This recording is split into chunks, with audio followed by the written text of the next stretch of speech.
చెప్పిన తర్వాత polling officer రిజిస్టర్లో తన వేలిముద్ర కానీ తన సంతకం కానీ తీసుకుంటాడు. ఆ ఓటర్కు సంబంధించిన సమాచారాన్ని తాను పోలింగ్ ఆఫీసర్ ఆ రిజిస్టర్లో వేలిముద్ర అన్న ఓటర్ వేలిముద్ర లేదా సంతకమన్నా తీసుకుంటాడు రిజిస్టర్లో. ఈ రిజిస్టర్ నింపేది పోలింగ్ ఆఫీసర్, కానీ తనిఖీ చేసేది ఏజెంట్. అవసరమైతే తాను అభ్యంతరం చెప్తాడు. ఇది ప్రొసీజర్.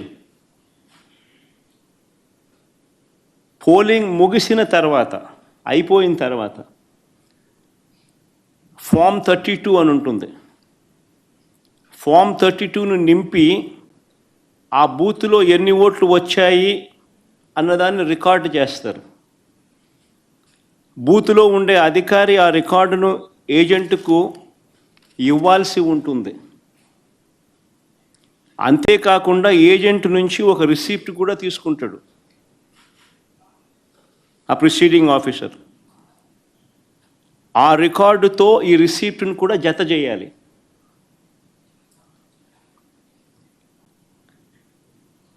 ఆ రికార్డును కూడా ధృవీకరించాల్సి ఉంటుంది. ఇది ప్రొసీజర్. బ్యాలెట్ బాక్స్కు సీల్ వేసేటప్పుడు, బ్యాలెట్ బాక్స్కు సీల్ వేసే ప్రక్రియ పూర్తయ్యే వరకు ఏజెంట్ అక్కడే ఉంటాడు. బ్యాలెట్ బాక్స్ సీల్పై కూడా ఏజెంట్ సంతకం చేస్తాడు.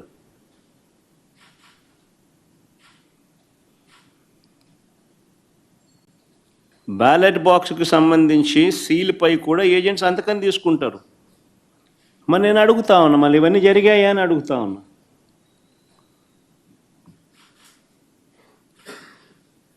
ఇవన్నీ జరిగాయా అని అడుగుతా ఉన్నా.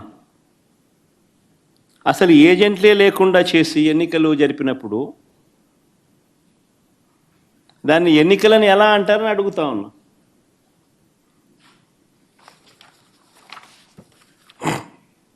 నిజంగా డెమోక్రసీలో ఉన్న ప్రతి ఒక్కరూ కూడా దీని గురించి ప్రశ్నించకపోతే, దీని గన ప్రజాస్వామ్యాన్ని కాపాడుకోలేకపోతే, గొంతు విప్పకపోతే ప్రజాస్వామ్యం ఇంకా బతకదు. అధికారంలో ఉన్న పార్టీ ఈ మాదిరిగా ఎన్నికలు నిర్వహిస్తే ఎన్నికలు అన్నది ఇంకా హాస్యాస్పదమే అవుతాయి.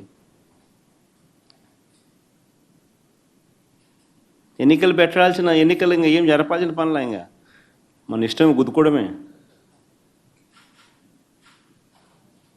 దాన్ని ఎన్నిక అని చెప్పి చెప్పాల్సిన పని కూడా. రాష్ట్రంలో ముఖ్యమంత్రి స్థానంలో ఉన్న చంద్రబాబు నాయుడు గారు నిజంగా అన్నిటికన్నా బాధ ఆయనతో చేతులు కలిపి అంటగాగుతా ఉన్న తన ఎల్లో మీడియా.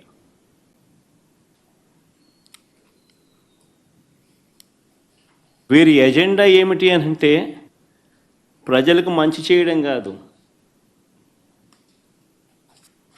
డెమోక్రసీని కాపాడడం కాదు, ప్రజలకు పాలకులు మోసం చేస్తే వాటిని ప్రశ్నించడం కాదు, దోచుకో పంచుకో తినుకోలో అందరూ భాగస్వాములు కావడం. ఇది వారి ఎజెండా. సిగ్గుపడాలి నిజంగా ప్రజాస్వామ్యం అంతా కూడా.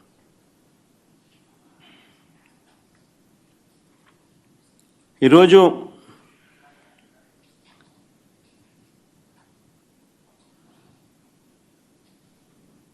ఎంత దారుణంగా వీళ్ళు ఎన్నికలు చేశారు, ప్రజాస్వామ్యాన్ని ఎంత దారుణంగా వీళ్ళు కూని చేశారన్నది ఈ రెండు ఎన్నికలు ఉదాహరణగా నిలబడతాయి. నేను కొన్ని సన్నివేశాలు చెప్పుకుంటూ పోతాను, సో దట్ అసలు ఎన్నిక అనేది ఎలా జరిగింది అన్నది కూడా రాష్ట్ర ప్రజలందరికీ కూడా అవగాహన అన్నది వస్తుంది. బందిపోటు దొంగలు ఉంటారు చూసినారా, డెకాయిట్స్. ఇంతకుముందు ఏదో ఏం వ్యాలీ అది, చంబల్ వ్యాలీ అని వింటాంటాం. ఈరోజు నిజంగా దాన్ని మరిపించినారు. బందిపోట్లకు మించి చంద్రబాబు నిన్న పులివెందుల రూరల్ జెడ్పీటీసీ ఓట్లను దౌర్జన్యంగా వేసుకున్నాడు. సాక్షాత్తు పోలీసులు దాన్ని దగ్గరుండి ప్రోత్సహించారు.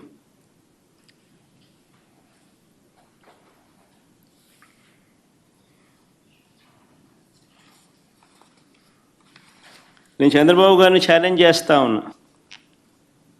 అయ్యా చంద్రబాబు గారు, మీ పరిపాలన మీద నీకు నమ్మకం ఉంటే, మీరు మంచి చేశారు ప్రజలకన్నా అన్న విశ్వాసం మీలో ఉంటే,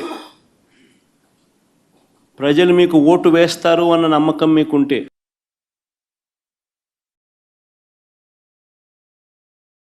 ప్రజాస్వామ్యబద్ధంగా సెంట్రల్ ఫోర్సెస్ను దింపండి. సెంట్రల్ ఫోర్సెస్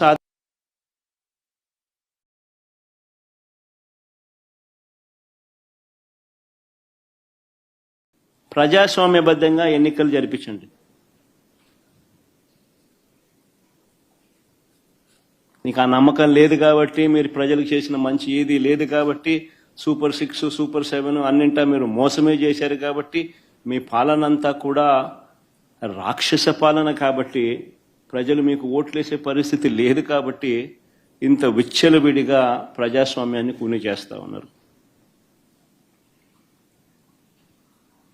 నేను అడుగుతా ఉన్న చంద్రబాబు నాయుడును, ప్రతి బూతుకు సంబంధించిన వెబ్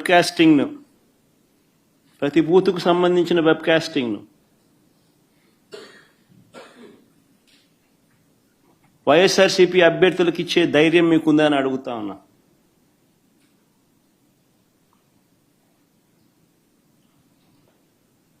పోలింగ్ బూత్ ఆవరణల్లో సీసీ ఫుటేజ్ను ఇచ్చే ధైర్యం మీకుందని అడుగుతా ఉన్నా.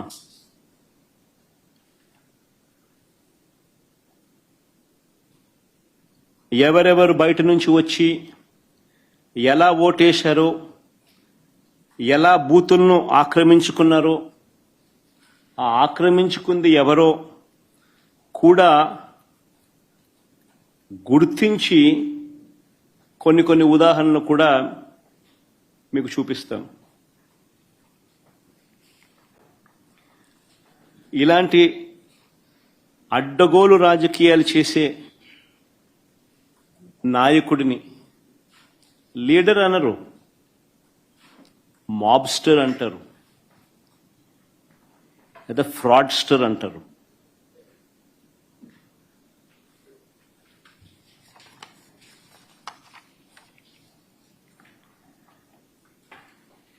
ఉదాహరణ నేను చెప్తాను.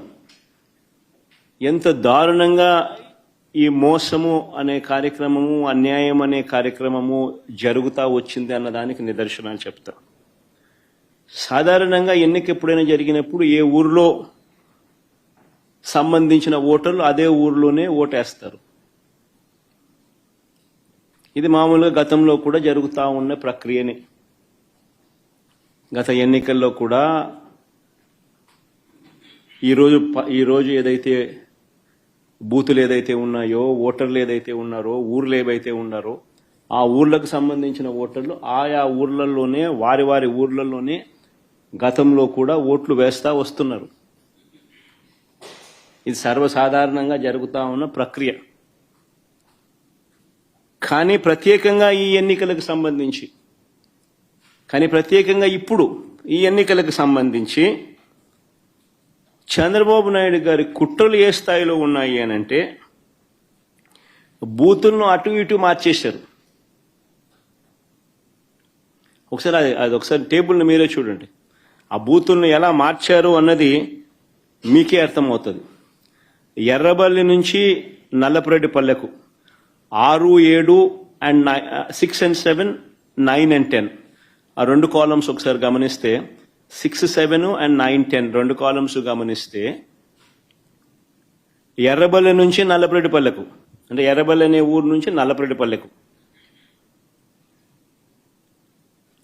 ఆశ్చర్యం ఏంటంటే మళ్ళీ నల్లపురెడ్డిపల్లి నుంచి ఎర్రబల్లెకు. ఎవడన్నా ఎర్రబల్లిలో ఎర్రబల్లి ఓట్లు వేపిస్తాడు, నల్లపురెడ్డిపల్లిలో ఓట్లు వేపిస్తారు. ఎర్రబల్లిలో నల్లపరెడ్డి వాళ్ళు ఓట్లే ఎర్రబల్లి వాళ్ళు నల్లపరెడ్డిపల్లికి పోయి ఓటేయాలంట. నల్లపరెడ్డిపల్లి వాళ్ళు ఎర్రబల్లికి వచ్చి ఓటేయాలంట.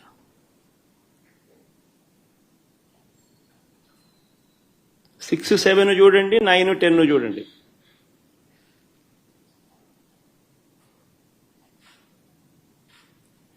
అంటే 2 కిలోమీటర్లు ఈ గ్రామం నుంచి ఆ గ్రామానికి నడుచుకుంటూ పోయి అక్కడ ఓటేయాలంట. ఆ గ్రామం వాళ్ళు అక్కడ ఓటేయకుండా 2 కిలోమీటర్లు అక్కడి నుంచి నడుచుకుంటూ వచ్చి ఇక్కడ ఓటేయాలంట. మళ్ళీ 8 and 11 చూడండి. నల్గొండారుపల్లి నుంచి నల్లపరెడ్డిపల్లె, నల్గొండారుపల్లి నుంచి నల్లపరెడ్డిపల్లి అంటే 4 కిలోమీటర్లు. మళ్ళీ నల్లపరెడ్డిపల్లి నుంచి నల్గొండారుపల్లికి పోవాలంట.